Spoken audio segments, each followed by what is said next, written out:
Yeah. Good news for the sandwich slinger. Hello everybody, David Schuster here. A judge has now agreed that felony charges are not warranted in the case of Sean Dunn. Recently in Washington, D.C., the 37-year-old started yelling at federal law enforcement officers and then went even further to the expletive-filled delight of onlookers. Motherfucker!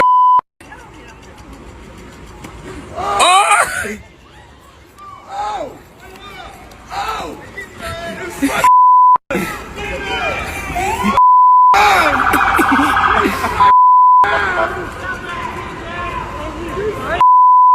cooked him!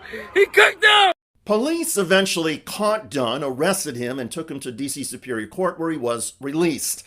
2 days later, the Trump Justice Department charged Dunn with a felony. But back in court, Dunn got his freedom again.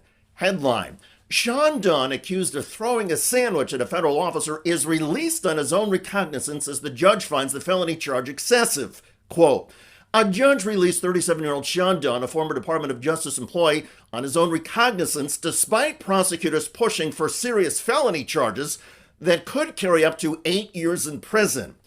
The judge's finding is a loss for the Trump Justice Department and its D.C. U.S. Attorney Jeanine Pirro.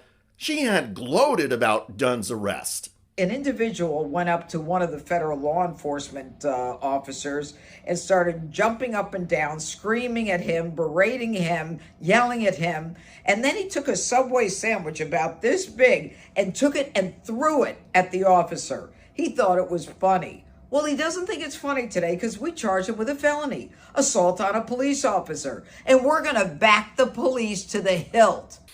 Back police to the hilt?